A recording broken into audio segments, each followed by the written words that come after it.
गरीब धना भगत की धुन लगी, बीज दिया जिंदा ने। सूखा खेत हरा हुआ, काकर बोई जाने। अपने आत्मा परमात्मा से जो अनहोनी होती है और हुई है, अब भी हो रही है,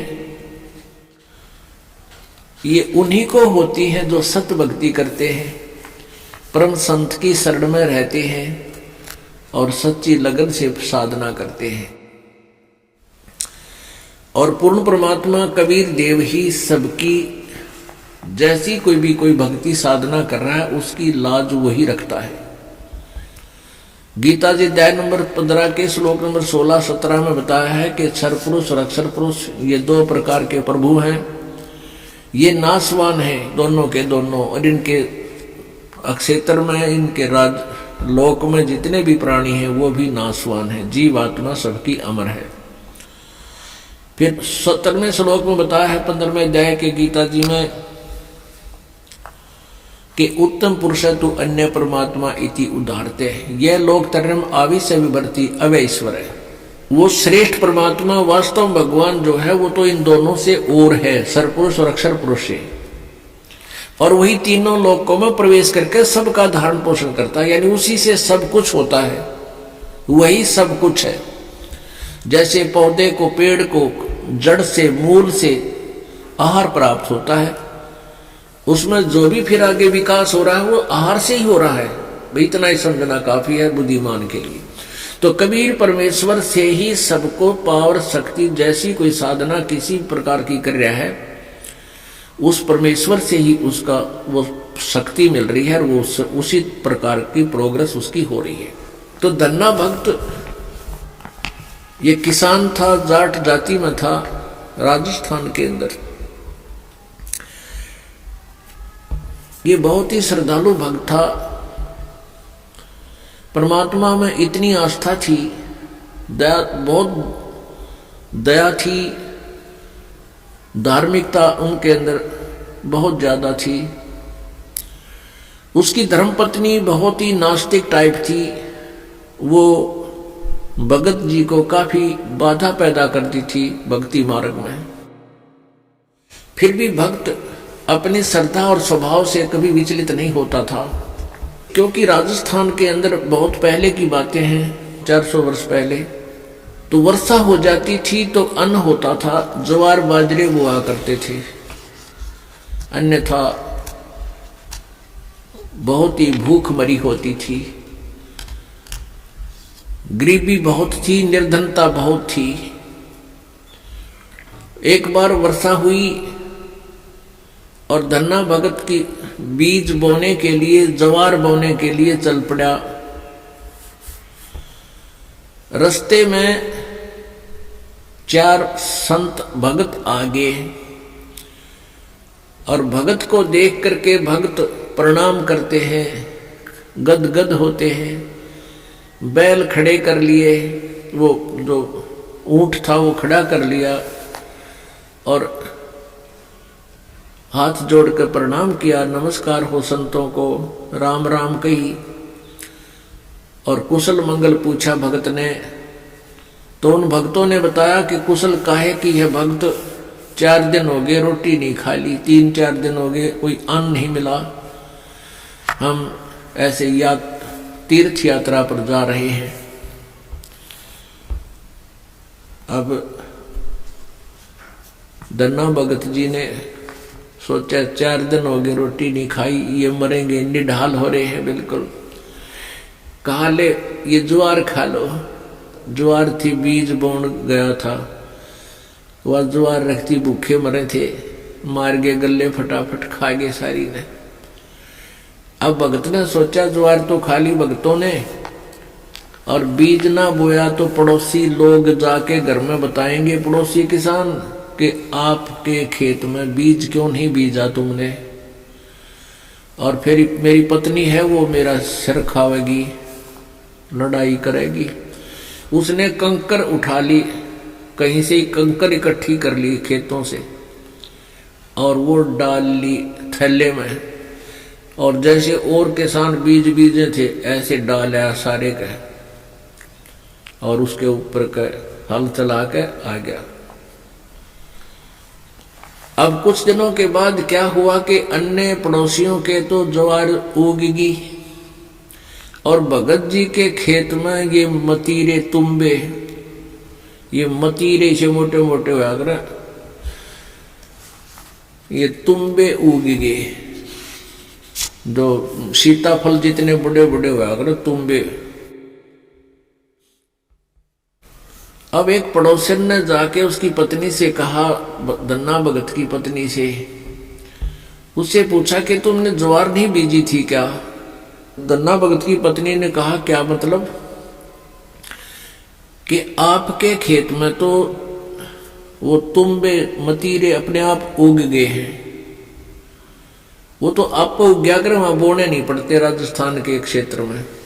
कहने लगे आपने कुछ बीजे नहीं रखा, उसमें तो नरा कुबाड़ जाम गया, वो तुम्बे पैदा हो गए, नरे इतने पड़े हैं बिना गिनती के, इसे मोटे मोटे। अब उसने सोचा कि भगत मार गया डांडी दिखे। धन्ना भगत की पत्नी ने सोचा भगत जी कर गया गड़बड़ और इसने बीज भी किता दान में दिया होगा। अब उसने सोची एक मैं खेत देख कर आऊं, पाछे मगज मारूंगी इसके लिए। अब वो खेत में अपने पति से कहने लगी कि खेत में जाके आऊं, मैं ज्वार देख कर आऊं। भगत जी बोलिया है कोनी। भगत जी को तो पता था वहां क्या मिलेगा, अपना चुप बैठा। और वो भगत धन्ना भगत जी अपने मित्रों के साथ उसी समय बातें करता था, भक्ति की चर्चा। जब वह किधर खेत खात में चली जाया करती, वह खेत में गई, उधर से अपने भक्तों के भगत आगे उड़े बैठे बैठे भगवान की चर्चा कर रहे हैं, आंखों में आंसू आ रहे हैं। और वह भगतनी आव है कति लाल पीड़ी हुई है, जान गया भगत आ गई या तो भाई करड़ाई। अब देखी जाएगी, जो होगा ही होना तो है ही। और वह कहकर एक मतीरा तोड़ जाए, तुम इतना बारा मोटा सर पर धरी नो, अब इसका सर में मारूंगी। आगे ने बोली भगत जी खेत में बीज ज्वार बो का आया था। भगत जी नू कर ली नाड़ तले ने, और उसने नो सर में मारा। वो मतीरा मारने के उद्देश्य से नो सर में ठोकन खातिर वो नो कर गया थोड़ा सा, वो धरती में लाग के फूट गया। नो बोली बाल तन्ने खाएंगे के उड़ा मतीरे उग गए सारे, तो बीज कित फूक आया। तो वो मतीरा जो था वो तुम्बा था, धरती में लाग के फूट गया। फूट गया तो उसमें एक दड़ी यानी 5 किलो लगभग ज्वार निकली। ज्वार अब एक बार तो अब भगत जी की तरफ देखा, नौकरे पड़ा था, एक तरफ देखा ज्वार का ना, तुम्बे में तो ज्वार निकले ही। और वो नो बार बार देखा है, भगत जी ने भी देखा कि मैं शांत होगी के चक्कर है, उन्हें देखा है तो तुम्बे में तो ज्वार निकल रही है। तो भगत ने 100 शुक्र मनाए, परमात्मा करड़ाई टाल दी, या ज्वार ने रोया थी या दड़ी ज्वार आपने दे दी। इतने में फिर अब उसके मन में न्यू आई कि कदे और भी तुम भी ज्वार पाओगी। फिर तो लेकर चद्दर और लेकर मोगरा डंडा बाज ली, वहां बिछा ली चद्दर और मतीरा धरा, डंडा मारा, नो उठा के फेंक दे, पलट दे ही ज्वार निकला। ढेर लग गया उस ज्वार का। और ओरा कहते हुआ इतनी खड़ी थी सुक्की, और वर्षा हुई नहीं, उनकी खत्म होगी गांव वालों की। और भगत के उस खेत में तुम्बे में तो ज्वार निकला, दुनिया देखना हुए। युवा भगतनी एक गठड़ी और ठा के चाल पड़े। जब वह 3-4 गठड़ ले आई, 3-4 अपना जितनी उस खेत में होनी थी उगनी थी, यानी जिसमें निपज होनी थी उपज, उतनी ज्वार जब आली, भगत जी ने बोले वो और मत लाइए, अपनी आ चुकी है। और इसको बांट दे सारे गांव में, सबके बालक भूखे हैं। ने बोली क्यों, मैं सारी ले आऊंगी। वह ले आई ठाठा गए, फिर जो भी गिठड़ी लाए वहां तक ताब बोझ मरती, वह खोल ला उसके वो बूमड़ा हो जाए, उसके फूल वो बन जाए छिलका, ज्वार ना रहे। वह एक दो गिठड़ी तो लाई, फिर बैठ गई, अगियो अच्छा चाड़ा हुआ। तब धन्ना भक्त ने कहा भाई बाकी की ज्वार भगवान ने आप सबके लिए दी है और अपने हिसाब की ले जियो जिसने जितनी चाहिए और सबको बांट दे। तो परमात्मा कहते हैं ये मालिक ऐसे ही किया करता है तो हम सच्ची लगन लगाओ। परसों एक बहन आई रेवाड़ी साइड की, वह 10-8-9 वर्ष से नाम ले रही थी। उसका पति नाम नहीं ले हुआ था, वो गुटी छुट्टी लावा था। फिर उसने वो तकलीफ होगी, कोई बीमार सिमार हो गया, उसने भी नाम ले लिया। वो नाम लेकर गए थे, वो अकेला वो ले गया था, वह पत्नी उसको दिलाकर नाम लेकर गई थी। वो पहले से लिए हुई थी नाम उसकी पत्नी।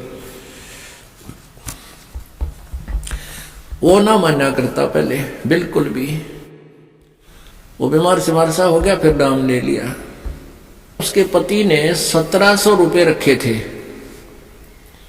गरीब सा काम, बिल्कुल निर्धन से है। और 15 नोट थे 10-10 के, 150 रुपये उन 1700 में। तो उसकी पत्नी को कुछ पैसों की आवश्यकता थी, भगत ने कहा कि वहां से उठा ले, 1700 रुपये रखे हैं। तो उसने देखा वो 1700 तो रखे थे, उसने थोड़े से चाहिए थे, 100-200 निकाल लूं। तो उसमें देखा तो 1700 तक हो ना, वो जो 10-10 के नोट थे वो 1-1 हजार के बन गए। वो 15,000 रुपये तो वो 150 रुपया के हो गए, और बाकी वो जो 1700 का जोड़ अलग रह गया, 1450-1500 वह न्यारी।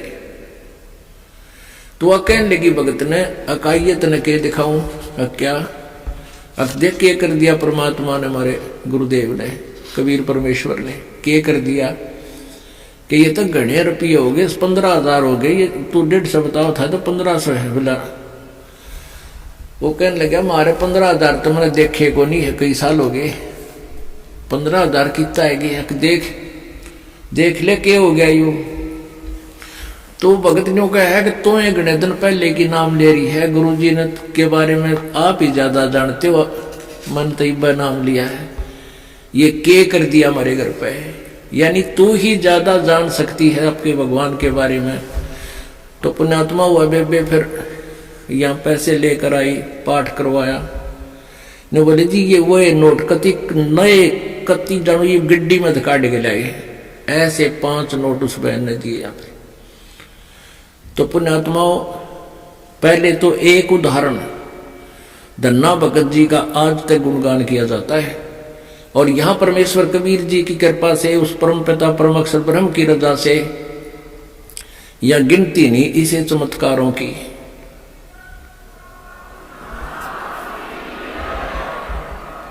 सत साहिब। तो पुण्यात्माओं ये वो परम शक्ति है और आपकी वो परम भक्ति है जिससे ये इसे काम तक आप होया करें।